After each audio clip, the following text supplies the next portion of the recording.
53 soldiers were recording the moment that would end Cole Merrick's career. They just didn't know it yet. The fluorescent lights at Fort Bragg's training facility carved harsh shadows across the rubber mats. At 9:30 p.m., those 53 soldiers lined the walls, phones raised, cameras fixed on the center where Cole Merrick moved like a predator who'd never met anything he couldn't kill. He looked the part, 6'2", 210 pounds of sculpted muscle wrapped in a black compression shirt that advertised every gym hour. Sleeves rolled just enough to flash the Ranger tab inked on his left forearm. A jawline sharp enough to cut glass, and he knew it. Behind him, spotlit like a trophy kill, his laminated third-degree black belt certificate hung on the wall. As a third-degree black belt in Krav Maga, Cole announced, his voice carrying that particular brand of arrogance that comes from never being truly tested. Let me show you what real combat looks like. What followed was brutal poetry, a throat strike that would collapse a windpipe, an elbow designed to shatter orbital bones, a knee that could rupture organs, technically perfect, designed to destroy. The soldiers watching didn't cheer. They sat in a silence that wasn't respect, it was fear. Cole's hand shot out, selecting a volunteer from the crowd, a private barely out of basic, 19 at most, still soft around the edges. The kid stepped onto the mat like he was walking to his own execution. Block this! Cole didn't wait. The punch came lightning fast, pulled at the last heartbeat but close enough that the private felt death whisper past his face. He flinched, stumbled, hit the mat hard. Not one soldier laughed. They'd all been that kid in Cole's class. Pathetic. Cole extended a hand to help him up, then jerked it away at the last second. Think the enemy's gonna go easy on you? The private scrambled up alone, face burning with humiliation. Cole had already turned away, dismissing him like trash. This is what happens when you go soft, he declared, pacing like a caged predator. When you forget combat isn't about rules or fairness, it's about survival. But someone watching from the observation deck above had seen enough. Quick pause before we continue. If you're watching this from somewhere in the world right now, let me know in the comments. I read every single one. And if you're enjoying stories like this, make sure to hit subscribe and turn on the notification bell, because tomorrow's episode, it goes even deeper than this. From the observation deck, Harper Brennan watched through the glass. She'd been taking notes for her contractor evaluation report, but she'd stopped writing 3 minutes ago. Her pen remained in her hand, but her knuckles had gone white around it. At 27, Harper was built like a wire, 54, 130 pounds, all condensed into something that appeared breakable but wasn't. Her blonde hair was pulled into a regulation bun so tight it could have been painted on.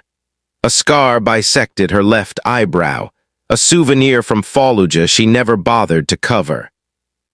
Beneath her contractor polo, her arms told stories in scar tissue that most people couldn't read, but all operators recognized.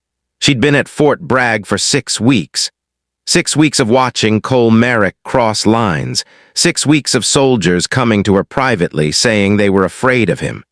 6 weeks of filing reports that went nowhere because his father wore stars and sat in the Pentagon. Harper closed her notebook. She was done watching. Below, the training room door opened. An older man shuffled in, pushing a maintenance cart, dressed in dark blue custodial coveralls, his shoulders slightly hunched. His gait was careful, the kind of careful that came from joints that didn't work like they used to. Walter Griffin was 69 years old, though he could pass for older. His hair had gone white 2 decades ago. His hands shook sometimes, especially when it was cold or when loud noises came without warning. He'd been the night janitor at Fort Bragg for 7 years. Before that, he'd been many things, but that was long ago. "Excuse me," Walter said quietly, his voice gravelly and worn smooth like river stones. "Scheduled maintenance for 21:30 hours. I can come back." Cole turned slowly, his smile cruel. "Can't you see we're training, old man?" Walter nodded, already backing toward the door. "Yes, sir, my apologies, I'll return later." "You deaf or stupid?" The room went impossibly quieter. Walter stopped moving.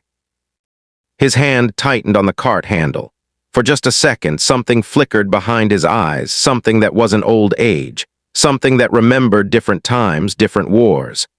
"Sir, I'm just doing my job. I'll come back after." Cole crossed the distance in 3 strides. He didn't touch Walter, not yet. He just stood there, using his height, his youth, his position, using everything to make an old man feel small. "You don't tell me what you'll do. This is my facility, my class." He gestured to the soldiers. "These men are learning real combat. You think your job is more important than their training?" "No, sir."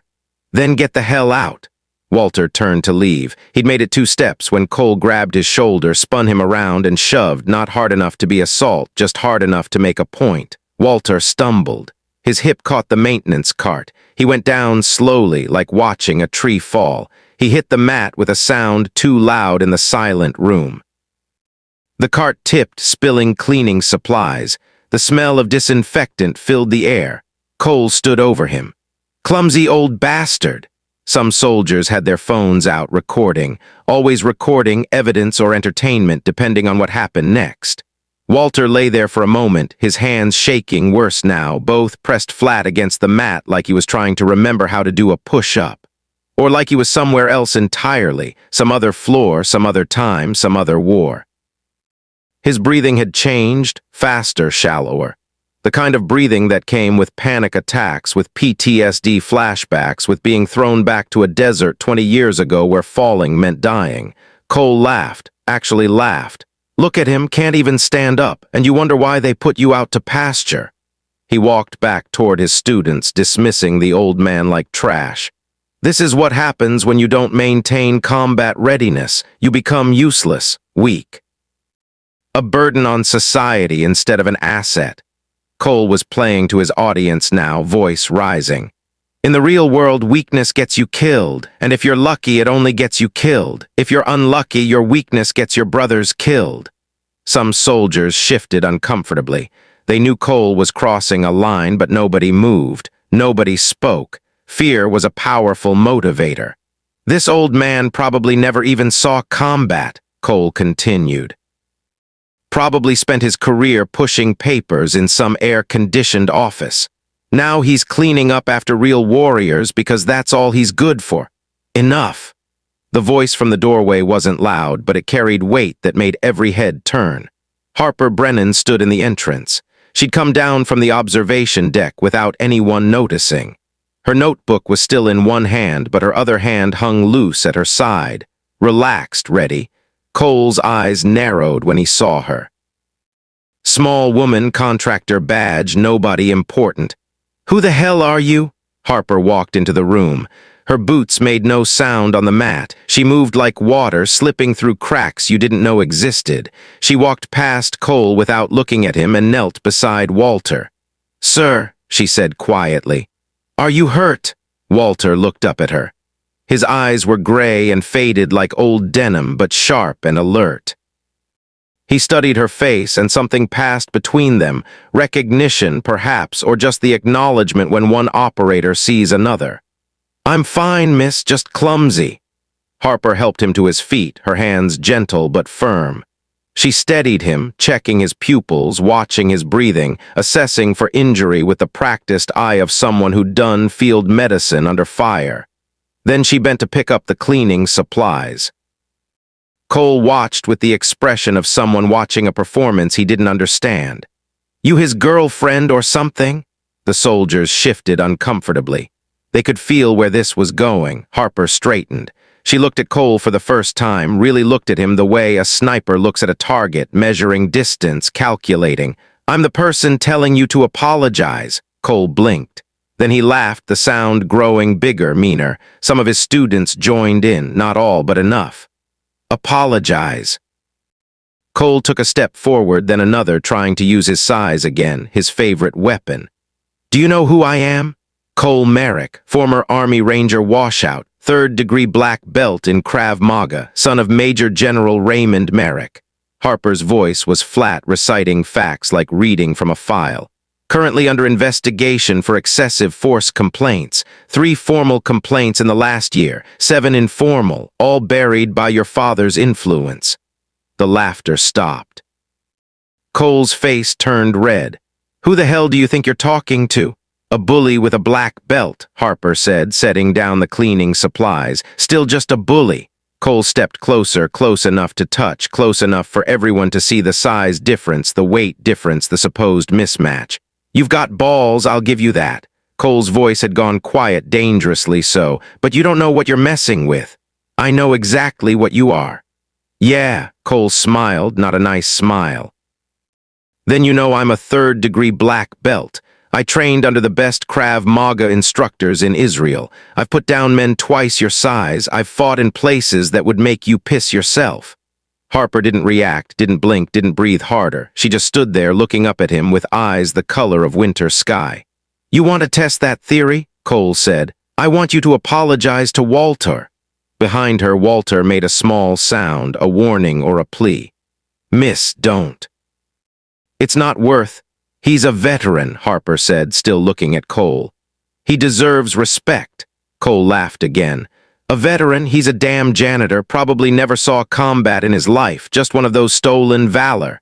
82nd Airborne, Operation Desert Storm, Purple Heart, Bronze Star, Combat Infantry Badge." Harper's voice cut through Cole's words like a blade. "I can see it from here, the way he stands, the way he moves, the scars on his hands. The PTSD trigger you just activated by pushing him down. He's seen more combat than you ever will." The room went completely silent. Even the soldiers recording had lowered their phones. Cole's jaw worked, his hands clenched and unclenched. "You think you know everything, don't you? You think you can come into my facility, my class, and tell me what to do? I think you owe him an apology." "Or what?" Cole spread his arms. "What are you going to do about it, sweetheart?" Harper looked at him for a long moment. Then she looked at the soldiers along the wall, the ones who'd been on the receiving end of Cole's lessons, who came to her office with bruises they couldn't explain and fear in their eyes, who stayed silent because speaking up meant their careers were over. The young Private Cole had just humiliated, was watching her with something like hope in his eyes. She looked back at Cole. "If you won't apologize, then we step on the mat." The room erupted, not in sound, but in energy. Every soldier sat up straighter. Phones came back out. The air itself seemed to tighten. Cole's smile was huge now, genuine. This was what he'd wanted all along. "You want to fight me?" he laughed. Okay, here's the deal, sweetheart. You and me right here, right now. If you last 30 seconds without tapping, I'll apologize to the old man." He stepped back onto the center of the mat, spreading his arms wide. "But when I break you in 10 seconds, you resign your contractor position. You pack your things and never come back to this base. Deal?" "Deal." Harper looked at Walter. The old man was shaking his head slowly, his lips forming the word "don't," but no sound came out. She looked at the soldiers, at the Private Cole had humiliated, at the ones with bruises, at the ones with fear, at the ones recording. At least 53 witnesses, more than enough. She stepped onto the mat. "When I drop you in front of these 50 witnesses," Harper said quietly, "you resign. You leave this base, you never train another soldier. Deal?" Cole's smile could have lit the room. "When you drop me, oh, sweetheart, this is going to be fun." He rolled his shoulders, cracked his neck, bounced on the balls of his feet. The soldiers along the walls were recording now, all of them, 53 phones pointed at the center of the mat. Harper removed her contractor polo shirt. Underneath, she wore a gray tank top. Her arms were a roadmap of scar tissue, 3 bullet wounds, 2 shrapnel scars, 1 knife scar running from shoulder to elbow, burns on her right forearm that looked like they came from an explosion. Her body told a story Cole couldn't read because he'd never lived where those stories were written. She stepped to the center of the mat, dropped her weight, set her stance. Cole saw her posture and laughed. "What is that, self-defense class at the Y?" He didn't wait for an answer. Cole came in fast, bouncing, hands up, showing off for the crowd. He threw a jab. Harper slipped it, barely moving her head. He threw a cross. She parried with her left hand, redirecting the force past her ear. He spun into a back kick, all flash and power. Harper took a single step back. The kick passed in front of her, close enough to feel the wind. Apex, apex, apex. Some soldiers were chanting now, Cole's call sign, the name he'd given himself. Cole grinned. This was his element. An audience, a smaller opponent, the chance to prove what everyone already knew. He came in again, combination this time, jab, cross, hook, uppercut, knee. Good technique, clean technique. The kind you learn in a gym with padded floors and a coach who makes sure nobody actually gets hurt. Harper defended it all, slip, parry, block, check. She didn't counter, didn't attack, just defended. Her feet moved in small, precise steps. Her hands moved in tight, efficient arcs. Nothing wasted, nothing extra. Cole landed one punch to her ribs, not hard, but solid enough that everyone heard it connect. Harper didn't react, didn't grunt, didn't wince. She just kept her guard up and kept moving. "Come on," Cole shouted. "Fight back, show me what you got." But Harper wasn't showing anything. She was reading, watching, learning. Every attack that came through, she cataloged. The way he dropped his right hand before throwing a left hook. The way he telegraphed his spinning kicks by shifting weight to his front foot. The way he breathed hard and fast, already burning energy, already getting frustrated. Inside Harper's head, her father's voice spoke, calm, clear, like he was standing right beside her. "First rule, Harper, read your opponent. Watch how they move. Everyone has a tell. Find it." She found it. Cole favored his right side. Every combination ended with a right hand. Every kick came off his right leg. An old injury, maybe, or just bad training. It didn't matter, it was there. Second rule, make them think they're winning. Cole was thinking he was winning. His confidence grew with every defended strike. His smile got bigger. His movements got flashier. He threw a spinning back fist that looked like it came from a movie. Harper ducked under it easily. The soldiers watching were starting to notice things, the ones who actually knew how to fight, the ones who'd seen real combat. "Her footwork," one muttered. "She's not even breathing hard," another said. "Why isn't she tired?"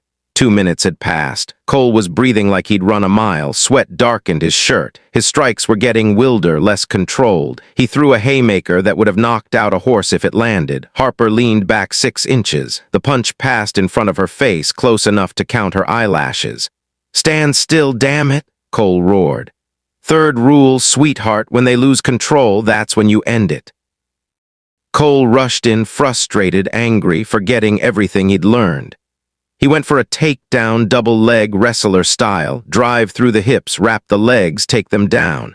It was exactly what Harper had been waiting for. She sprawled, her hips shot back, her weight crashed down on Cole's shoulders. Her right hand came up in a crossface, palm to his jaw, violent and precise. Cole's face slammed into the mat. His momentum died. He was stuck, bent at the waist, unable to move forward or back. Harper moved like liquid. She spun to Cole's back in one motion, her body flowing around his like water around a rock. Her legs wrapped around his torso in a body triangle, heels locked, squeezing. Her right arm snaked around his throat, forearm against his windpipe, left hand grabbing her right bicep, left forearm against the back of his head. Rear naked choke. Textbook. Perfect. It had taken 3 seconds from the moment Cole shot for the takedown to the moment Harper locked it in. Cole's hands came up immediately, grabbing at her arm, trying to pull it away. But it wasn't going anywhere. Harper's arm was locked in place like it had been welded there. She squeezed, not hard enough to put him out, just hard enough to let him know she could. Cole tapped. Fast and frantic, slapping Harper's arm with one hand, the mat with the other. Tap, tap, tap. Harper didn't let go. She leaned close to his ear, her voice barely a whisper, quiet enough that only Cole could hear. "Apologize." Cole kept tapping harder now. His face was turning red. The vein in his forehead was bulging. Tap, tap, tap, tap. "I said apologize." Harper held it for 2 more seconds, long enough for Cole to understand what helpless felt like. Long enough for him to understand what every soldier he'd bullied had felt. Long enough for him to understand that he wasn't the apex predator in this room. She let go. Cole gasped, rolled away, clutching his throat. He lay on the mat, chest heaving, face red, eyes wide with shock and rage and something that might have been fear.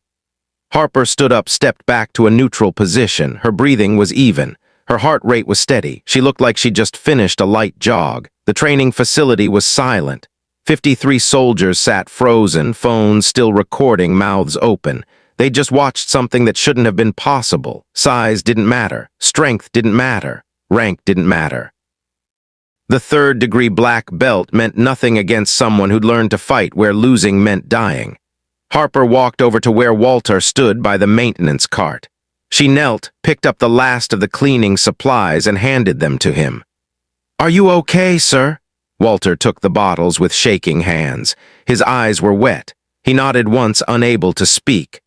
Harper stood, turned to face Cole, who was pulling himself to his feet, still holding his throat. "Resignation letter on the commander's desk by 800 hours, Harper said, her voice calm and matter-of-fact, like ordering coffee. "Or I send these videos to the duty inspector general, every one of them, every complaint, every incident, everything." She gestured to the soldiers with their phones. "I'm guessing there's about 53 pieces of evidence here, should be enough." Cole's mouth worked, but no sound came out. His face was purple now, purple with rage and humiliation and the crushing weight of being exposed in front of everyone he'd spent years intimidating. "You're dead," he finally managed to croak. "You hear me? You're dead." Harper looked at him for a long moment. Then she turned and walked toward the exit. She stopped at the door, looked back. "You should get that throat checked out. I might have left a bruise." She walked out. The door closed behind her with a soft click. The training facility remained silent for 30 seconds after she left. Then slowly, one soldier started clapping. Then another. Then another.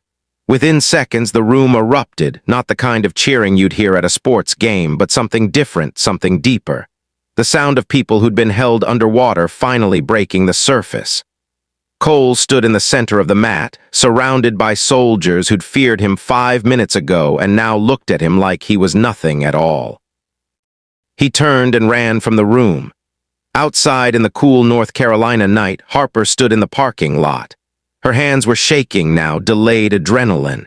She pressed them against the cool metal of her truck and took deep breaths. In through the nose, out through the mouth, the way her father had taught her when she was 8 years old and had just killed her first deer and was crying because death was real and permanent and terrifying. She heard footsteps behind her, slow, careful. She turned. Walter Griffin stood there 20 feet away like he was afraid to come closer. His maintenance cart was parked by the building.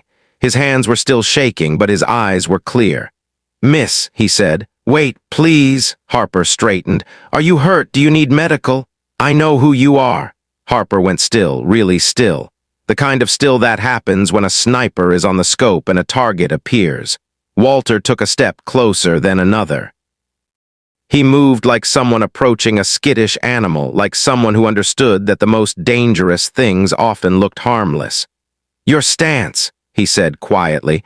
"The way you fight, the way you hold yourself." He gestured vaguely at her. "You're Marcus Brennan's daughter." Harper felt something cold spread through her chest. "How do you—" 82nd Airborne, Operation Desert Storm 91. Walter's voice had changed. It wasn't the voice of an old janitor anymore. It was the voice of someone who'd been someone else once. Later got attached to special operations. Spent time at Fort Bragg in 2011. Your father was my instructor. Combat tactics, close quarters. He taught me how to stay alive. Harper's throat felt tight. She hadn't talked about her father with anyone outside official channels in years. Hadn't heard his name spoken by someone who'd actually known him. "He died," she said, her voice rougher than intended. 12 years ago. Afghanistan, October 2012. Walter was quiet for a long moment. The parking lot lights hummed overhead. Somewhere in the distance, a drill sergeant was yelling about something. "I was there," Walter said finally. Harper's world tilted. "What?" "Helmand Province, October 2012. I was attached to your father's unit. We were on a recon patrol, 7 men, standard sweep of a village that intel said was clear." Walter's hands had stopped shaking. His eyes were somewhere else now, some other desert, some other night. It wasn't clear. Harper couldn't move, couldn't breathe. She'd read the after-action report 100 times, had memorized every word, but it was all official language sanitized. KIA during enemy engagement. Remains not recovered. Ambush, Walter said. They knew we were coming, knew exactly where we'd be. The first RPG took out our lead vehicle. Small arms fire from 3 directions. We were pinned. He paused, swallowed. Your father told me to run, get to the rally point, get help. I told him no. He made it an order, said somebody had to make it back to tell what happened. So you ran. It wasn't a question, it wasn't an accusation, it was just a fact. I ran, Walter confirmed, his voice hollow. I heard the gunfire behind me, explosions, screaming. I ran for 3 miles, made it to friendly lines, told them everything. They sent in the QRF, Quick Reaction Force. Went in with helicopters and heavy weapons. He stopped. When they got there, he stopped. No bodies, Harper said. She knew this part. It was in the report. No bodies, Walter agreed. Evidence of the firefight, blood, shell casings, destroyed equipment, but no bodies, not your father, not the other 6 men in our unit. They declared him KIA anyway, after 6 months, standard procedure when there's no possibility of recovery. I know, I was there for the memorial service. Walter looked at her directly now. I've been carrying something for 12 years, something I couldn't tell anyone because they ordered me not to, threatened me with Article 88 violations if I spoke about it, but you need to know.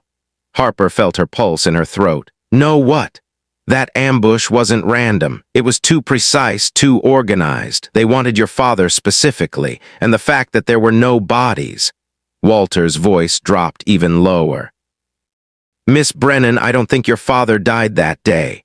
The parking lot seemed to spin. Harper grabbed the truck for support. That's impossible. They would have told me if there was any chance he was alive. Not if it was politically complicated. Not if recovering him meant risking more lives or damaging relationships with the Syrians or the Russians or whoever else was involved. Walter reached into his maintenance cart and pulled out a small box, plain cardboard, sealed with tape. I've been collecting evidence for 12 years. Unofficial reports, intelligence leaks, POW sightings, it's all in here.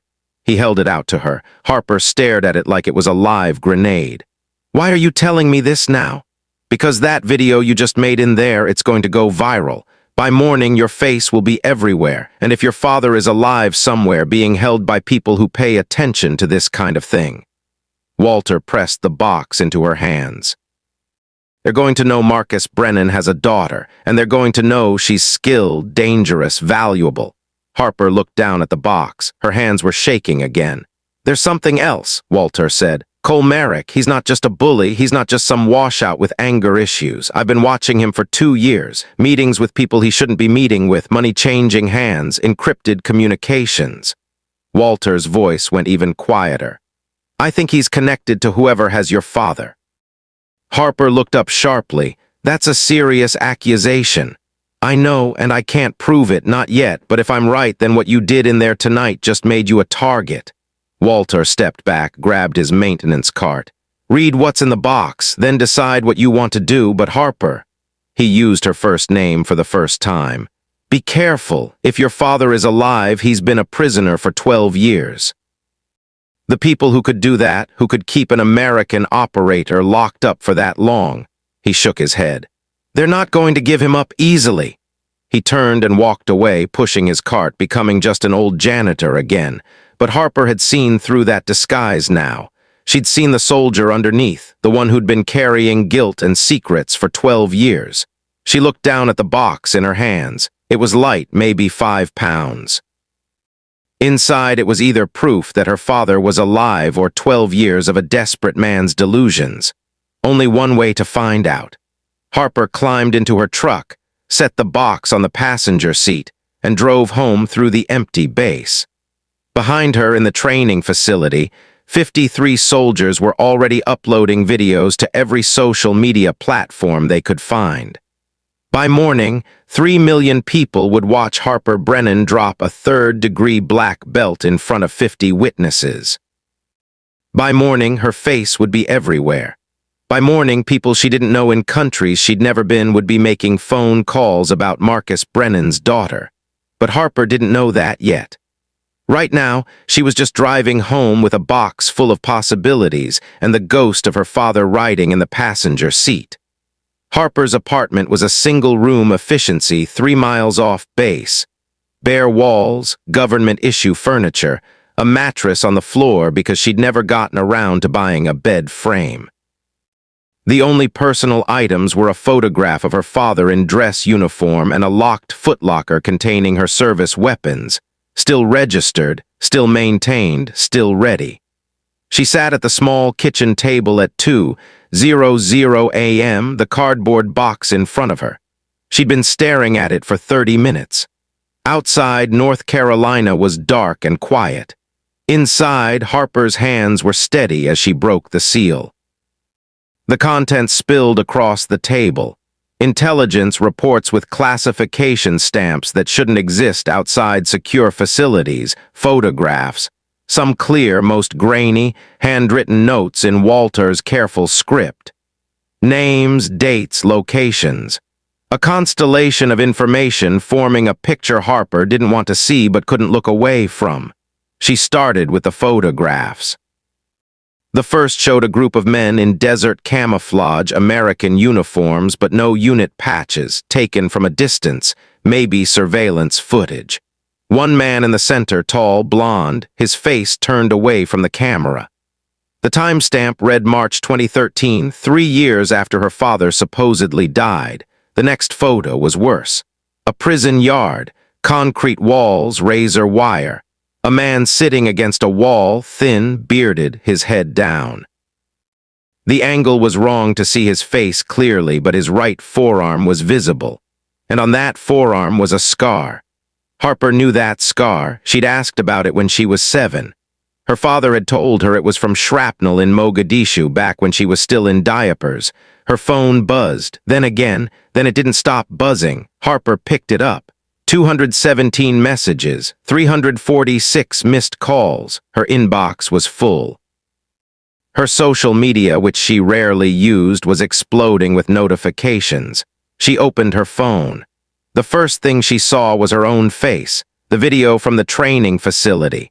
Someone had posted it with the title, "Female Contractor Destroys Black Belt Bully." 3.2 million views in 6 hours.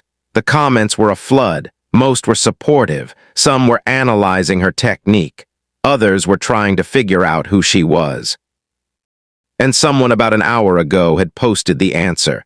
That's Harper Brennan, daughter of Command Sergeant Major Marcus Brennan, who died a hero in Afghanistan. She's a former Marine Force recon sniper, 47 confirmed kills, Purple Heart. This is what happens when you mess with a warrior's daughter.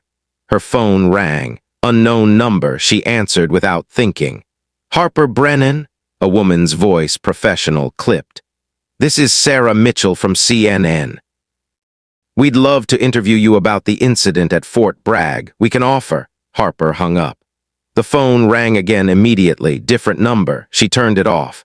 The sun was coming up when she finally finished reading everything in Walter's box. By then, she'd compiled a timeline. October 2012, her father's unit was ambushed. November 2012, POW sighting matching his description in Pakistan.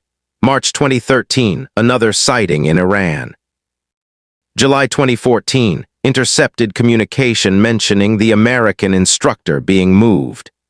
January 2015, grainy photograph from Syria.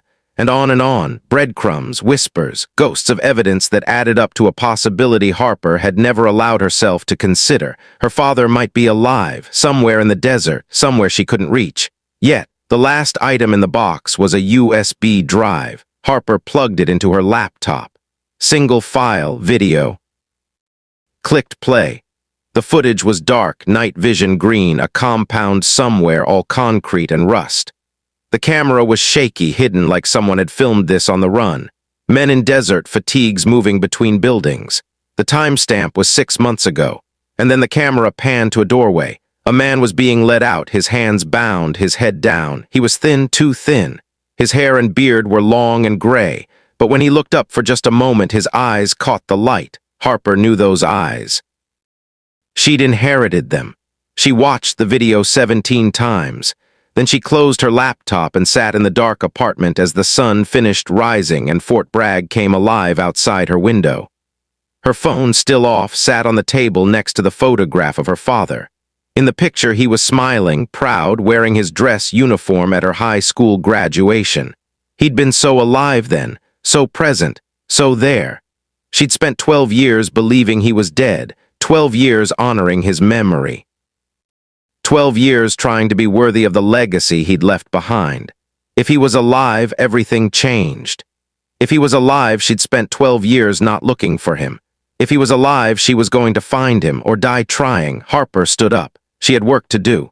The knock came at 7:00 a.m. 3 sharp raps, official. Harper had been expecting it. She opened the door. A captain in dress uniform stood there with 2 MPs behind him, his face professionally blank. "Ms. Brennan, I need you to come with me. Colonel Harrison wants to see you immediately." Harper nodded. She'd already showered and changed into clean contractor attire. She grabbed her badge and followed them to the parking lot. Fort Bragg's command building was old brick and ceremony.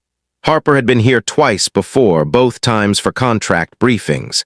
Now she was being led down corridors she'd never seen, past offices with SDS on the doors, to a conference room at the end of the hall. Colonel Harrison sat at the head of the table, 60 years old, gray-haired, with the kind of face that had seen everything and was impressed by nothing. Next to him sat a man in a civilian suit. FBI, Harper guessed from the way he held himself. Across from them, separated by intention, sat Major General Raymond Merrick. The general looked like his son, same build, same jaw, same arrogance, but older, harder, with stars on his shoulders and the weight of command in his eyes. "Sit down, Ms. Brennan," the colonel said. Harper sat. She kept her hands visible on the table, relaxed but ready. "I assume you know why you're here," the colonel continued. "The incident with Sergeant Merrick last night. The incident," the general spoke for the first time, his voice ice. "You assaulted my son. I defended myself and a veteran being harassed. There were 53 witnesses, all recording. My son is a 3rd-degree black belt and a combat instructor. You're a contractor with no authority to intervene in base training operations." Harper looked at him directly. "Your son is a bully who was dishonorably discharged from the Rangers for excessive violence. You pulled strings to get him the instructor position. He's been abusing soldiers for 2 years. I have 17 formal complaints that were buried. Want me to continue?" The room went very quiet. The FBI agent cleared his throat. "Ms. Brennan, I'm Special Agent David Cross. I'm here because this situation is more complicated than a simple altercation." He slid a folder across the table. "We've been investigating certain activities at Fort Bragg, activities involving intelligence leaks, unauthorized communications with foreign nationals, and possible espionage." Harper didn't touch the folder. "And you think I'm involved?" "No, we think Cole Merrick is involved." General Merrick stood up so fast his chair fell over. "That's absurd. My son is a patriot." Sit down, General," Agent Cross said quietly. The general sat. "We've been monitoring your son for 8 months since we received intelligence that someone on this base was passing information to a network run by a former Soviet operative named Nikolai Volkov." Harper felt something cold settle in her chest. Volkov, the name from Walter's notes. Agent Cross continued, "Last night's video complicated things. It went viral. By this morning, it had been viewed 7 million times. It's been shared on platforms we monitor, including dark web forums used by terrorist organizations and hostile intelligence services." He pulled out his phone, showed Harper a screenshot. The text was in Russian. Below it was a still frame from the video, Harper mid-fight, her face clearly visible. Someone had circled her in red. Agent Cross translated. "Brennan has daughter, skilled operator, Fort Bragg, North Carolina, high-value target." "Who posted it?" Harper asked. "We traced it to an account linked to Volkov's network, the same network your father." He paused. The same network we believe may have captured your father 12 years ago. Harper's fingers tightened on the table. You knew he might be alive. We had unconfirmed reports, POW sightings, nothing concrete enough to act on. Pursuing it would have meant negotiating with hostile governments, risking international incidents, potentially endangering other operations. Agent Cross's voice was careful, professional. The decision was made to list him as KIA? Who made that decision? People above my pay grade. Harper looked at the general. Did you know? Merrick's face had gone gray. He didn't answer. The general knew, Agent Cross confirmed. He was read in on the intelligence 6 years ago when his son was recruited by Volkov's network. That's a lie, Merrick said, but his voice was hollow. Volkov has leverage on you, General. Photographs of certain activities during your deployment to Germany in 2015. Activities involving a local national who was not your wife. He threatened to expose you unless you allowed your son to remain in position at Fort Bragg, where he could continue gathering intelligence. Agent Cross's voice was matter-of-fact, clinical. You chose your career over national security. The general's hands were shaking. He looked 10 years older than he had 5 minutes ago. Harper stood up. Where's Cole Merrick now? We're moving on him this morning. Arrest warrant is being executed as we speak. Agent Cross looked at her. He's been under surveillance since your video went viral. We accelerated our timeline because of the dark web chatter. Volkov's people are agitated. They know Cole is compromised. What about my father? Agent Cross's expression softened slightly. We believe he's alive, being held at a compound in Syria 40 miles from the Turkish border. Volkov uses him as a training asset, forces him to teach combat techniques to fighters who are then sold to the highest bidder. Harper felt the floor drop away. Her father, alive, held prisoner for 12 years, being forced to train the enemy. We're going to get him, Agent Cross said. We're putting together an official extraction, but it's going to take time. Diplomatic channels, coordination with allied forces, approval from. How much time? 6 months, maybe a year. These things are delicate. Harper looked at him for a long moment. Then she looked at the colonel, then at the general, who wouldn't meet her eyes. No, she said quietly. Ms. Brennan, no. Her voice was still quiet, but it cut through the room like a blade. You've had 12 years, you knew he was alive and you did nothing. You chose politics over his life. I'm not waiting another 6 months while you navigate diplomatic channels. What exactly are you suggesting? I'm not suggesting anything. I'm telling you I'm done with this conversation. Harper walked to the door, then stopped. If you want to arrest me for last night, do it. Otherwise, I'm leaving. Ms. Brennan, if you're thinking about doing something unsanctioned, something outside official channels, I strongly advise. Harper opened the door and walked out. Behind her, she heard Agent Cross sigh. Should we stop her? One of the MPs asked. Stop her how? The colonel said. She's a civilian contractor. We have no authority to detain her without charges. Harper kept walking out of the building across the base to her truck. She sat in the driver's seat for a moment, hands on the wheel, breathing. Then she pulled out her phone, turned it on, and made a call. Jackson, she said when he answered, I need you to come to Bragg, bring Ryan and Tyler, don't ask questions, just come. Roger that, Ghost, Jackson Sullivan said. ETA 12 hours. Harper made 2 more calls, same message. Then she drove back to her apartment and started packing. Walter was waiting outside her door when she got there.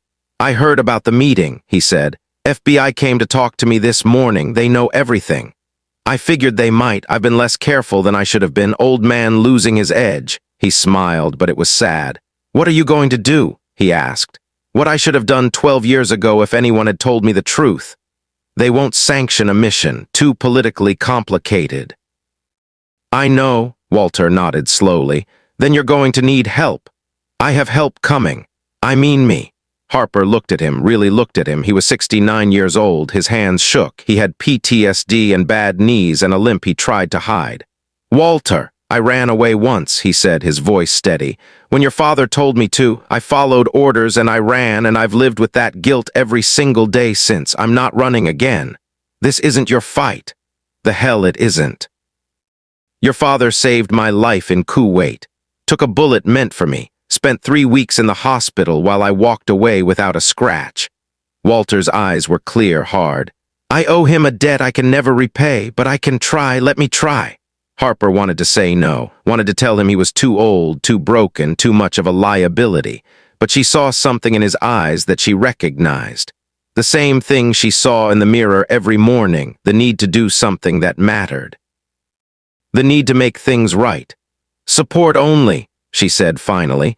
You don't enter the compound, you stay back and provide overwatch. Whatever you need. They went inside. Harper's apartment became a tactical operations center. She spread maps across the floor, Syrian desert, Turkish border region, satellite imagery she pulled from classified databases she shouldn't have access to, but did because Tyler had taught her how. She found the compound exactly where Walter's intelligence said it would be.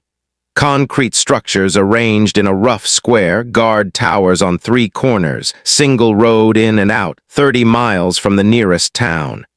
Isolated, defensible, perfect for keeping someone prisoner, perfect for mounting a rescue that would probably get them all killed. Harper's team arrived in waves. Jackson first, driving through the night from Virginia. He was 28, built like a linebacker, with a southern drawl that got thicker when he was lying and disappeared completely when he was serious. "Ghost," he said, pulling her into a hug that lifted her off the ground. "Whatever you need, I'm in." Ryan Palmer came next, flying in from California. He was 31, quiet, with gentle hands and a medic's calm that never broke even when everything around him was chaos. "Heard you started a war without me," he said. "Rude." Tyler Morrison was last, driving up from Florida with a trunk full of electronics that would make the NSA jealous. He was 29, thin, with the kind of eyes that never stopped moving, never stopped calculating. "Show me what we're working with," he said. Harper showed them. The maps, the intelligence, the video of her father. She told them everything, Walter's evidence, the FBI investigation, the compound in Syria, the fact that this mission would be completely unsanctioned, possibly illegal, and definitely career-ending if they survived. When she finished, the room was quiet. "So we're invading Syria," Jackson said finally. "That's the plan." "Cool, I've always wanted to invade Syria," Ryan laughed. "You realize they'll court-martial us if we survive." "Only if they catch us," Tyler said, already working on his laptop, fingers flying across keys. "Give me 6 hours. I can map their security systems, find their blind spots, hack their communications." "We'll need gear," Jackson said. "Weapons, armor, explosives. Can't exactly walk into Syria with our service weapons." "I have a contact," Harper said. "Bulgarian arms dealer, specializes in off-books equipment for private military contractors." "How much is this going to cost?" "Everything I have, everything I can borrow, about $240,000. Jackson whistled. "That's your life savings. My father's been a prisoner for 12 years, money's just money." They worked through the night. Tyler hacked into satellite surveillance systems, downloaded real-time imagery of the compound. Ryan made a list of medical supplies they'd need. Jackson sketched out potential assault plans, crossing out the ones that would get them killed immediately, refining the ones that would only probably get them killed. Walter sat in the corner, quiet, watching. Sometimes he'd offer suggestions, small things. The way desert sand moved in thermal currents. The way sound carried at night in open terrain. The kind of knowledge that came from experience, from being there, from surviving. By dawn, they had a plan. It was desperate. It was dangerous. It relied on perfect timing, perfect execution, and a significant amount of luck. "We're going to die," Ryan said, looking at the final assault plan. "Probably," Harper agreed. "Cool, just wanted to confirm." They bought the gear in Bulgaria through encrypted channels and dead drops. The Bulgarian dealer didn't ask questions, didn't care who they were or what they were planning. Just took Harper's money and provided weapons that couldn't be traced. 4M4A1 carbines with suppressors-level IV body armor that could stop rifle rounds, PVS-31 dual-tube night vision, C4 explosives, thermite, grenades, a Barrett M82.50 caliber sniper rifle with match-grade ammunition, satellite phones with encrypted channels, GPS, units, medical supplies that could handle anything short of arterial bleeding. It was enough equipment to outfit a small army. Or 4 operators and 1 old janitor on a suicide mission. They flew to Ankara, Turkey, using false passports Tyler created that were good enough to fool border security but wouldn't hold up to deep scrutiny. That was fine. They didn't plan on coming back through official channels. The crossing into Syria happened at night. Kurdish fighters controlled this section of border. They didn't like Assad, didn't like ISIS, didn't like anyone really, but they liked American dollars. Harper paid them $15,000 to look the other way for 4 hours. The Syrian desert at night was cold, colder than Harper expected. The team moved in single file, night vision, turning the world into green-tinted shadows. Each of them carried 60 pounds of gear. Each step was measured, careful, leaving minimal trace. Walter struggled. He tried to hide it, but Harper could see the way he favored his left leg, the way he paused to catch his breath, the way his hands shook when he thought no one was looking. On the second night, Harper called a halt. They were 20 miles from the compound, still outside engagement range, far enough to risk a conversation. "Walter," she said quietly, "you don't have to do this." He looked at her. The moonlight caught his eyes, gray and faded and completely certain. "Yes," he said, "I do. You could die out here, heat stroke, injury, combat, any of 100 things. I've been dying for 12 years, dying of guilt, dying of knowing I ran when I should have stayed." He adjusted his pack. "At least this way I get to choose how it ends." They kept moving, 4 days of trekking through terrain that wanted to kill them. Scorpions, snakes, heat during the day that climbed past 120 degrees, cold at night that dropped to freezing. They rationed water, moved during twilight hours, hid during the day in whatever shade they could find. On the 4th day, they reached the ridge overlooking the compound. Harper set up the Barrett, 200 meters from target, long shot but within range. She looked through the scope and saw hell. The compound was exactly as the intelligence described: concrete buildings, guard towers, razor wire, men in mismatched uniforms patrolling the perimeter. Some carried AK-47s. Others had more modern weapons, American weapons, stolen or bought or taken from dead soldiers, and then she saw him. A door opened. 2 guards led a man out into the exercise yard. He was thin, so thin Harper could see his ribs through the dirty shirt he wore. His hair was long and gray, his beard reached his chest. He limped, favoring his right leg. But when he straightened up, when he looked at the sky, Harper saw his face clearly through the scope. Marcus Brennan, her father. Alive. Right there, 1,200 meters away. She'd found him. Harper's hands were rock steady on the rifle. Her breathing was controlled. Her heart rate was slow. But inside, in the place she kept locked away, she was screaming. "I've got him," she whispered into her radio. "Cell block D exercise yard confirmed." "Confirmed," Tyler said. "I count 32 hostiles in the compound, 3 guard towers, rotation every 4 hours. Next rotation is at 2300 hours. "That's our window," Jackson said. They had 48 hours to finalize the plan, 48 hours to watch, to learn, to prepare. Harper stayed on the scope, watching her father, memorizing his routine. He was brought out twice a day, morning and evening, 15 minutes each time, always with 2 guards, always with his hands bound. He moved like someone who was broken but not beaten, someone who'd survived by making himself valuable. Someone who was waiting, planning, still fighting even though he was in chains. On the second night, Harper saw him look toward the ridge, just for a moment, like he could feel someone watching, like some part of him knew. She wanted to shout, to wave, to let him know she was there. But she stayed silent, professional, a sniper on overwatch. "Tomorrow night," she said into the radio. 2:30 hours, maximum darkness. Jackson creates diversion on east perimeter. I take out sentries from here. Ryan and Tyler breach west entrance. I move in last, straight to cell block D, 15 minutes from breach to extraction. Everyone clear. 3 affirmatives came back. What about me? Walter asked. You stay here, provide communication relay. If this goes wrong, you call an extraction for whoever makes it out. And if nobody makes it out? Harper didn't answer that. The night before the assault, Harper couldn't sleep.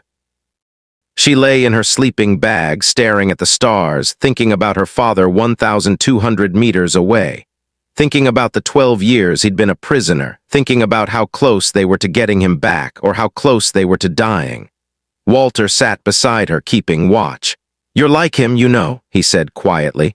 Your father, the way you move, the way you think, he'd be proud of what you've become.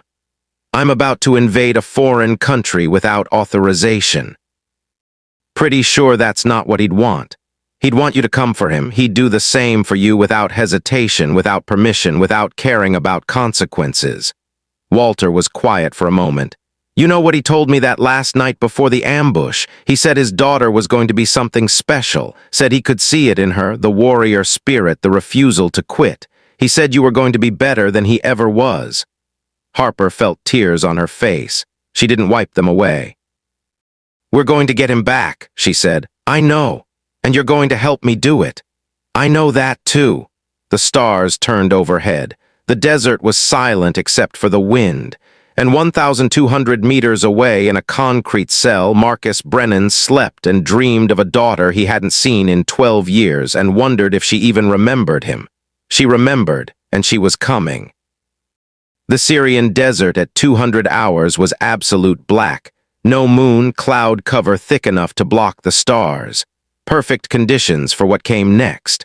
Harper lay prone on the ridge, eye pressed to the Barrett's scope. Night vision painted everything in shades of green. 1,200 meters away, the compound sat like a cancer on the desert floor.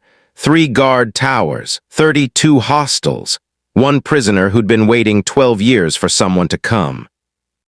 Her finger rested beside the trigger guard, not on it, never on it until you're ready to kill. Her father had taught her that when she was 12, the first time he'd let her touch a real rifle. All stations, this is Ghost, she whispered into her throat mic. Radio check. Jackson, good copy. Ryan, good copy. Tyler, 5x5. Ironside, copy. Walter's voice was steady. He was 50 meters behind her, protected by a rock formation, manning the communications relay. Harper checked her watch. 2:28, 2 minutes. Through the scope, she could see the guard in Tower 1. He was smoking, the cigarette's ember bright in thermal, a small sun against his face.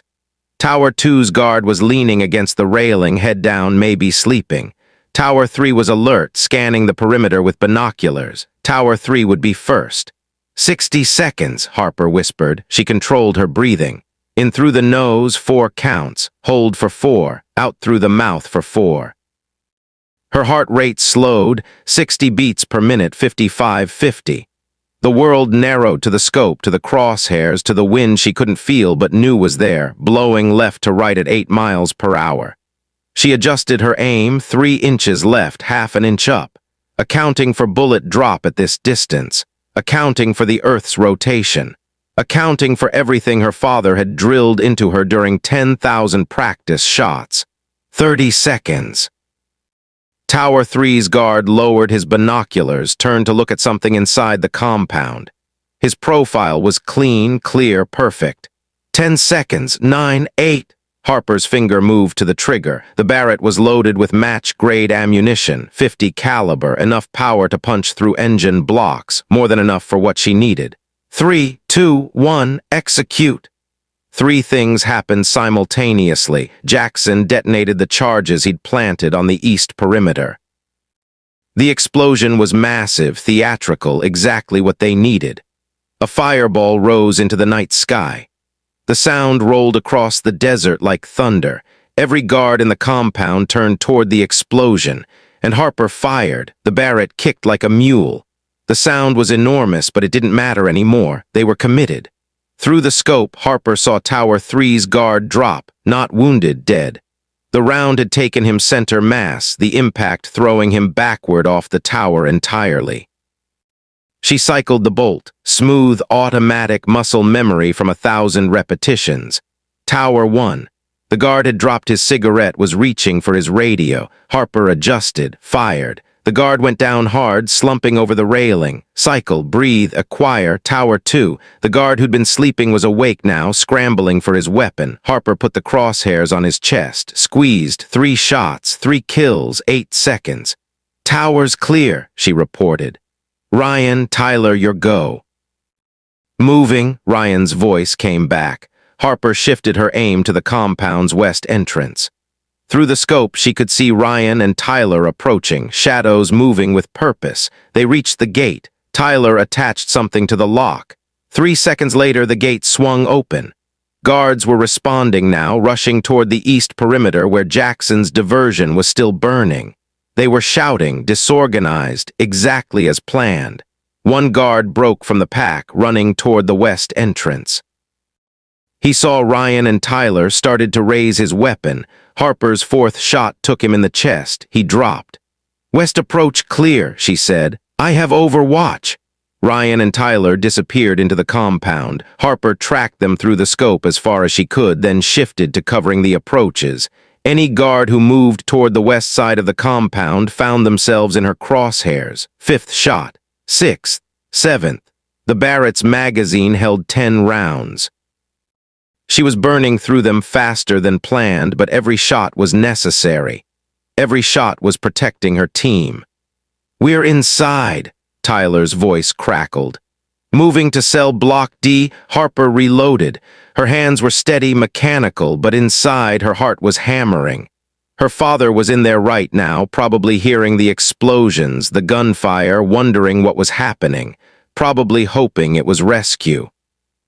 Probably preparing for disappointment because hope was dangerous when you'd been a prisoner for 12 years. Contact, Ryan's voice was sharp. 2 hostiles, main corridor, engaging. Harper heard suppressed gunfire over the radio, 3 round bursts, professional, then silence. Clear, keep moving. More explosions from the east perimeter.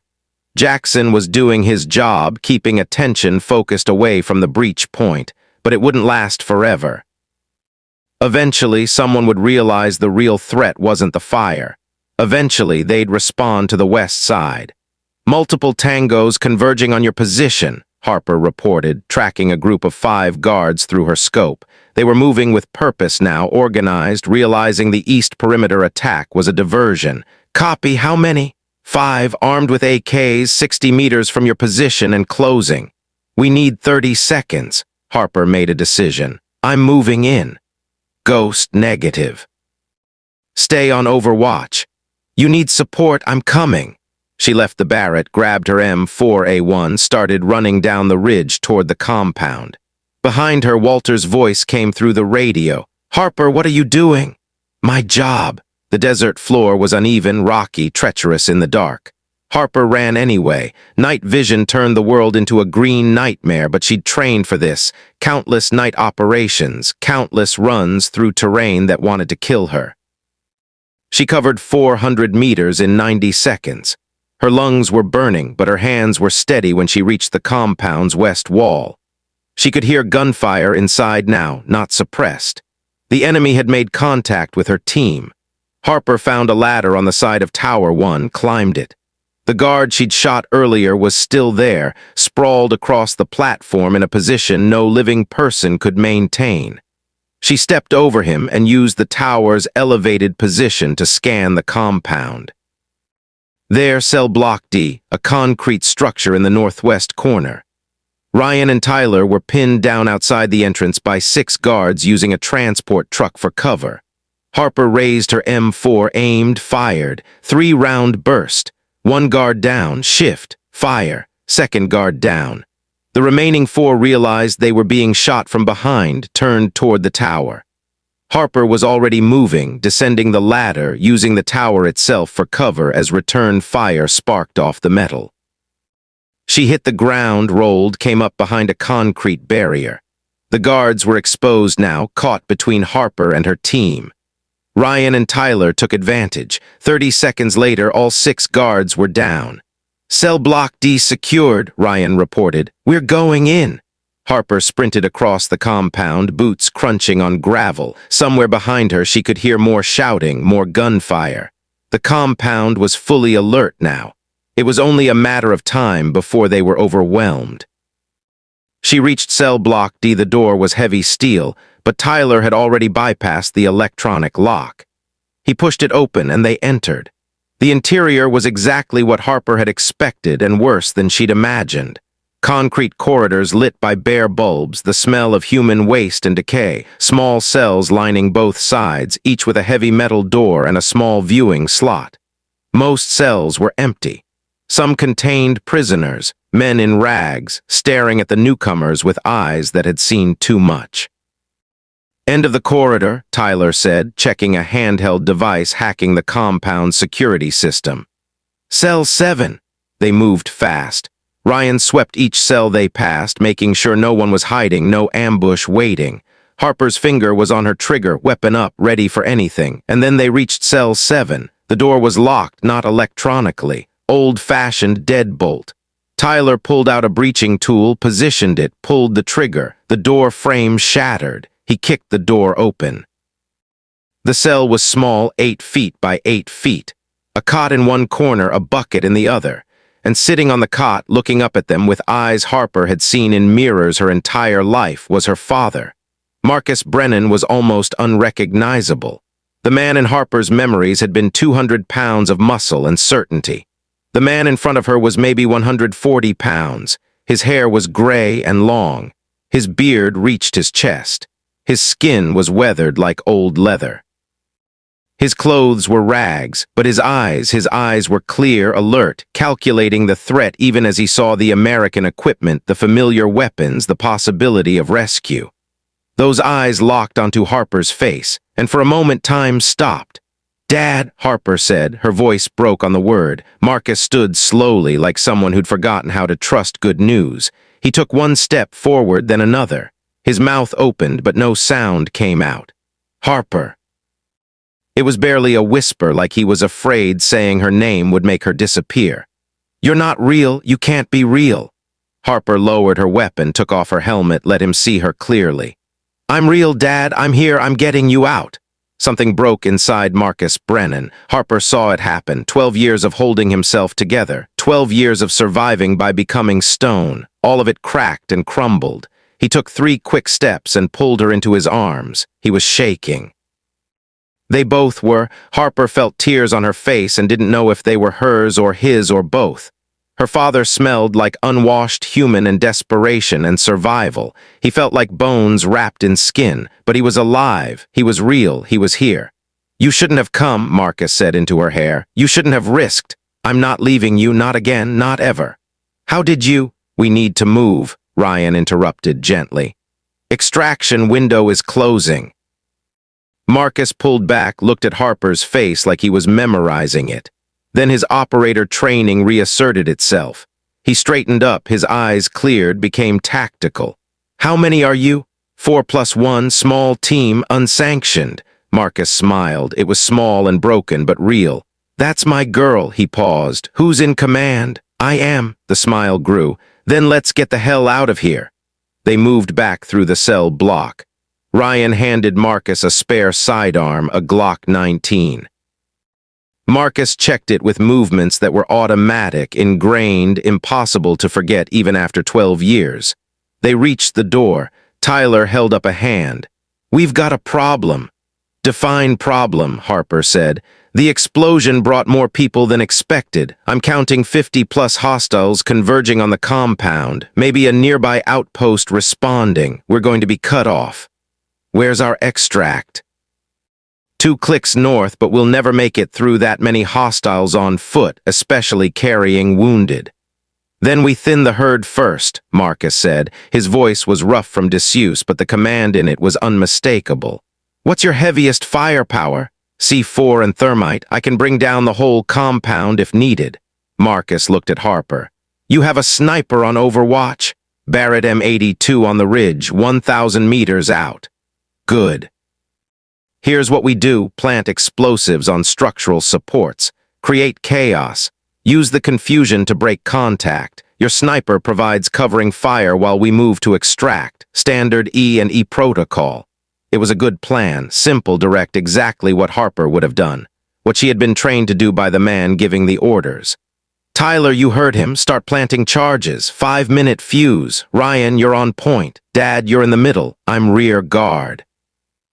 They moved out of cell block D back into the compound. The night had descended into chaos. Jackson's diversion was still burning on the east side. Guards were running everywhere, shouting orders, firing at shadows. The additional hostiles Tyler had detected were pouring through the main gate, heavily armed, organized. Harper's team moved through the chaos like ghosts. Tyler planted charges on 3 support columns. Ryan led them through gaps in the guard patrols. Harper covered their rear, dropping anyone who got too close. They were 50 meters from the west gate when the lights came on, not the compound's normal lighting, spotlights, massive ones. They illuminated everything, turning night into day, eliminating every shadow, every hiding place. And a voice boomed over loudspeakers, speaking English with a Russian accent. "Welcome, Miss Brennan, I have been expecting you." Harper's blood went cold. They were exposed, surrounded. The west gate was blocked now by 10 guards with automatic weapons. The east was still burning. North and south exits had armed men pouring through them. They were trapped. "Into that building," Marcus pointed at a maintenance structure. Now they ran, bullets chased them, sparking off concrete. They made it inside, slammed the door. It wouldn't hold for long, but it gave them a moment. "This is bad," Tyler said, breathing hard. "It's a trap," Marcus said, looking at Harper. "They knew you were coming." Harper's mind raced. How they'd been careful, moved in darkness, used encrypted communications. "Unless Volkov must have surveillance on Fort Bragg," she said. "He could have seen us leave, tracked us." Tyler cursed. "The satellite imagery I accessed, if Volkov has people inside Dudee systems, they could have seen my digital footprints, traced them back." "Doesn't matter how," Marcus cut in. "They know we adapt." The voice came over the loudspeakers again. "You have fought well, but you are surrounded. 120 men, all exits blocked. You cannot escape." Harper checked her ammunition. 3 magazines left. She looked at her team. Ryan was bleeding from a graze on his arm. Tyler's vest had bullet impacts. Jackson was nowhere to be seen, still running his diversion. "I am Nikolai Volkov," the voice continued. "You may have heard of me. I have been holding your father for 12 years, a very valuable asset, and now you have made yourself valuable as well." A door at the back of the maintenance building opened. Harper spun, weapon up, but it was Jackson, covered in soot, breathing hard. "What the hell happened?" "Volkov knew we were coming," Harper said. "We're trapped." "So what do we do?" Harper looked at her father, at the man who'd trained her, who taught her everything she knew about combat, survival, never giving up. "We fight our way out," she said. Marcus smiled, that same broken, proud smile. "That's what I would have said." The building's door exploded inward, breaching charge. Guards poured through, weapons raised. Harper's team opened fire. The confined space became a nightmare of noise and muzzle flash. Guards dropped, but more kept coming. They fell back through a side door into an alley between buildings. More guards waiting. Harper threw a thermite grenade. White-hot fire erupted, creating a wall between them and the enemy. This way, Marcus led them through a gap in the fence into an open area, bad tactical position, but better than being trapped inside. The spotlights tracked them. Gunfire erupted from 3 directions. Harper felt something tug at her vest, impact. The armor held, but she'd have bruises. "We're not going to make it," Ryan said. He wasn't panicking, just stating facts. And then the radio crackled. "Ghost, this is Ironside," Walter's voice. "I'm coming in." "Negative," Harper shouted into her mic. "Stay on the ridge. We need you for extract coordination." "You need a miracle. I'm bringing one." Harper heard an engine, a truck engine, getting louder. She looked toward the compound's main gate and saw something that didn't make sense. A transport truck was accelerating toward the gate, moving fast, too fast.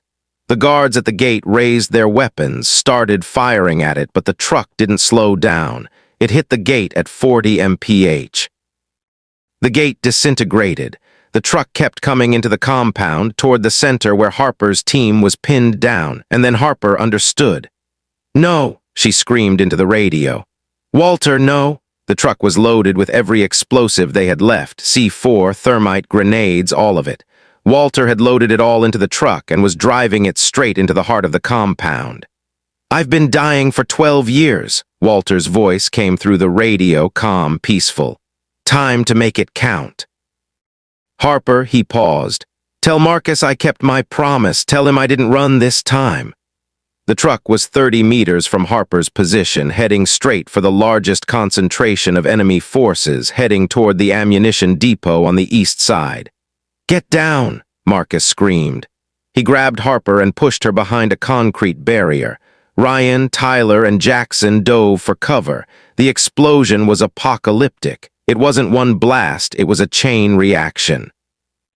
Walter's truck detonated, then the ammunition depot, then the fuel storage tanks.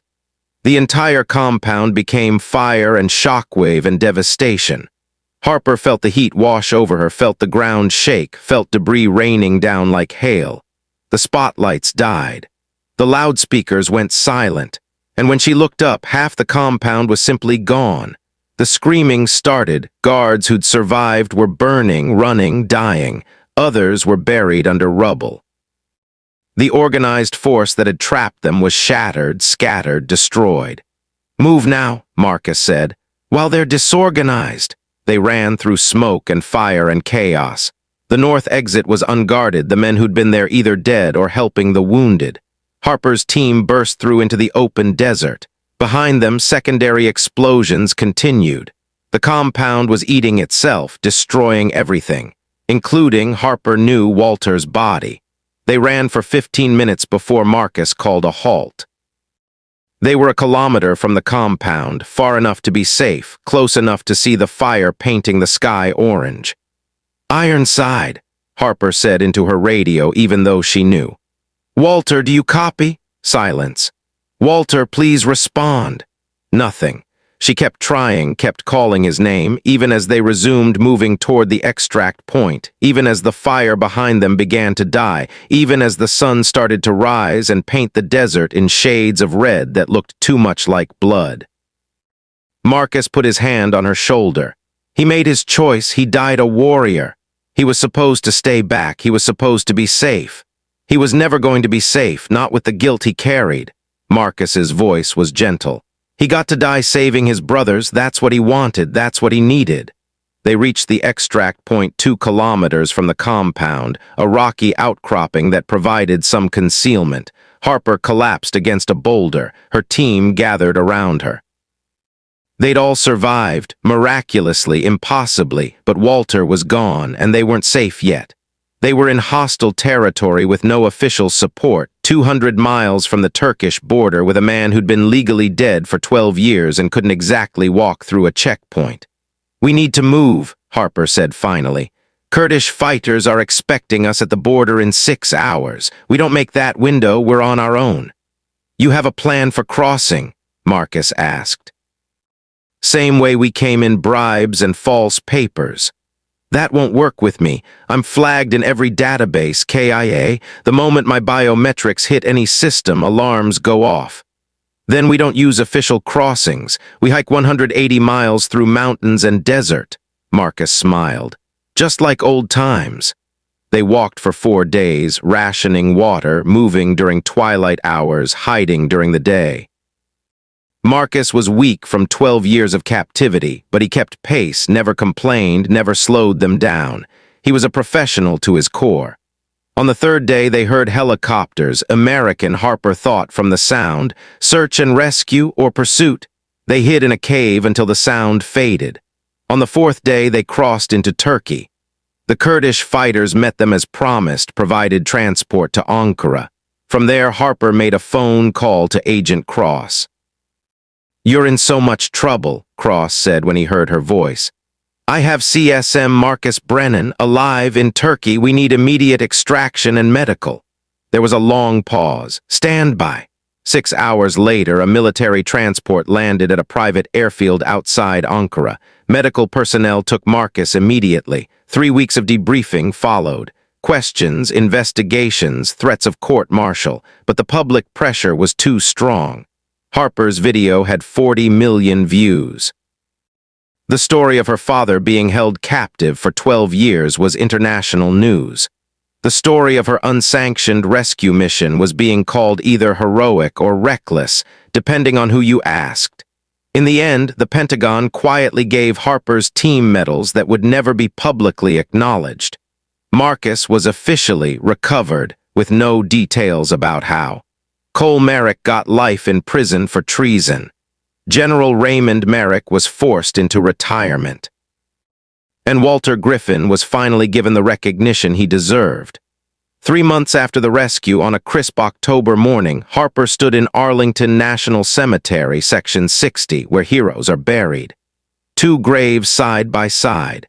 Command Sergeant Major Marcus Reaper Brennan, though he was standing right beside Harper, very much alive. This grave was symbolic for the 12 years he was lost, for the man he was before captivity, for the sacrifice that had been made even if he survived. And next to it, Sergeant First Class Walter Ironsides Griffin, 82nd Airborne Desert Storm veteran, true hero. 1,000 people had come, veterans, active duty, civilians who'd been inspired by the story of an old janitor who'd been more than he appeared, who'd saved lives with his final act. Harper wore her dress blues. Marcus stood beside her in his. They'd both been cleared to attend, both been cleared of charges, both been given a second chance. The chaplain finished his words. 7 riflemen fired 3 volleys, 21 shots for Walter. The sound echoed across the cemetery. A bugler played taps. The flag was folded and presented to Harper. Since Walter had no living family, she held it carefully, this piece of fabric that men died for, that Walter died for. When the ceremony ended and people began to drift away, Harper stayed. Marcus stood beside her. "He was a good man," Marcus said quietly. "He spent 12 years trying to save you, never gave up." "I know, when I saw that truck coming, I knew immediately what he'd done, who was driving." Marcus put his arm around Harper's shoulders. "He died free, free of guilt, free of regret. That's more than most people get. Is it enough? It has to be." 6 months later, Harper was back at Fort Bragg, not as a contractor, as an instructor, teaching combat techniques to a new generation of soldiers, doing what her father had done, carrying on the legacy. She was in the middle of demonstrating a defensive technique when a young woman approached, maybe 20 years old, fresh-faced, eager, wearing army fatigues that were still crisp and new. "Ma'am," the woman said hesitantly, "are you Harper Brennan?" Harper straightened up. "Just Harper. I saw the video, the one from last year with the janitor and the black belt instructor." The young woman's eyes were shining. "It's why I enlisted. I wanted to be strong like you. Strong enough to stand up for people who can't stand up for themselves." Harper looked at her for a long moment. She saw herself at that age, full of certainty and righteousness, not yet understanding that real strength came with a price. "What's your name, soldier?" "Private Emma Hayes, ma'am." "Listen to me carefully, Private Hayes. Strength isn't about fighting. It's not about winning. It's not about being tough or aggressive or proving anything." Harper gestured toward the memorial plaque that had been installed 6 months ago, dedicated to Walter Griffin and all the veterans who served in silence. Real strength is knowing when to fight and when to show mercy. It's protecting people who are vulnerable. It's standing up even when it's easier to walk away. It's carrying the weight so others don't have to. Private Hayes nodded, absorbing every word. "That day with the janitor, I wasn't trying to prove I was tough. I was defending a man who'd served his country with honor and deserved respect. That's what strength is, understanding what's worth fighting for." "I understand, ma'am."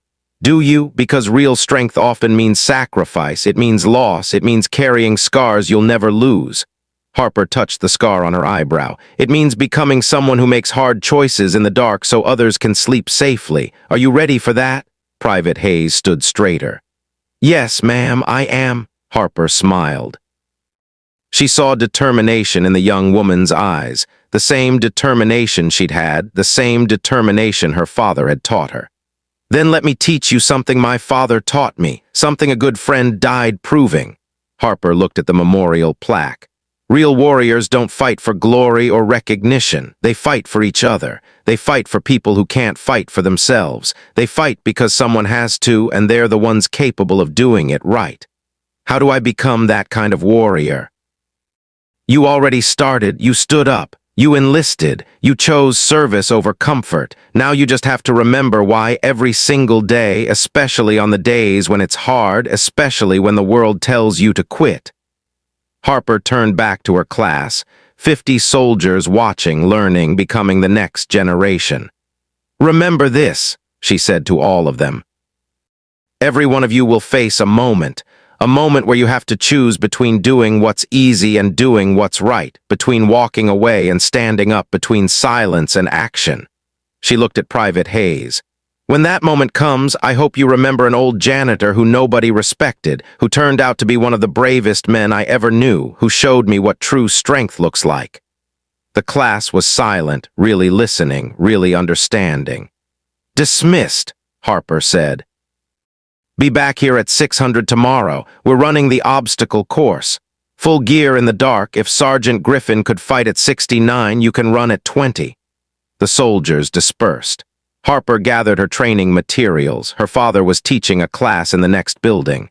They had dinner plans tonight, making up for 12 years of missed meals, 12 years of missed conversations, 12 years of missed life. Private Hayes lingered. "Ma'am, thank you for what you did. For showing people like me that we can make a difference. I didn't do anything special, Private. I just stood up for someone who deserved it. That's what makes it special, ma'am." Harper walked out of the training facility into the Carolina sunshine. The base was alive with activity, soldiers training, preparing, becoming ready for whatever came next. She thought about Walter, about the way he'd sacrificed himself, the way he'd found redemption in fire and explosion, the way he died free. She thought about her father, about 12 years stolen from him, about the resilience it took to survive, about the strength it took to come home and keep serving. She thought about Cole Merrick, about bullies and cowards and people who use strength to harm instead of protect. And she thought about herself, about the woman she'd become, about the lessons she'd learned, about the legacy she was building. Her phone buzzed. Text from her father, "Dinner at 1800. Don't be late, I'm cooking." Harper smiled, typed back, "Roger that, old man. Try not to burn the kitchen down. No promises. Love you, sweetheart. Love you too, Dad." She walked across the base toward her apartment. The sun was setting, painting the sky in shades of orange and red, the same colors that had painted the Syrian desert 6 months ago when everything changed. The same colors that Walter had died in. The same colors that represented both ending and beginning. Harper stopped at the memorial plaque, ran her fingers over Walter's name, remembered his face, his voice, his sacrifice. "We made it, Sarge," she whispered. "Mission accomplished. Everyone came home, everyone except you." The wind picked up, warm, gentle, carrying the sounds of Fort Bragg at evening. Drill sergeants yelling, soldiers running, the machinery of war preparing for peace. "Thank you," Harper said to the plaque, to Walter's memory, to everything he represented. "For showing me what real strength looks like, for protecting my father all these years, for not running when you could have." She straightened up, saluted, held it for a long moment. Then she turned and walked toward home, toward her father, toward the future she'd fought for. Behind her, the memorial plaque caught the last rays of sunlight. The inscription read, "In memory of those who stand for the defenseless." Sergeant First Class Walter Griffin, a janitor, a veteran, a hero. And below that, words Harper had chosen herself. True strength protects the weak. True warriors fight for those who cannot fight for themselves. True honor is found in service, not glory. The sunset deepened. The base grew quiet. Harper walked into the future carrying 2 legacies, her father's and Walter's. Both had taught her the same truth. Real warriors don't fight for glory. They fight for those who cannot fight for themselves. She would never forget that lesson. and neither would the next generation she was training. The story that began with defending a janitor had become something greater, a reminder that true strength isn't about dominating others. It's about standing up when no one else will. Up next, you've got 2 more incredible stories waiting on your screen. If this one hit you, tap to watch the next, and make sure you're subscribed with notifications on. Oh, and drop your city in the comments. I want to see where you're watching from.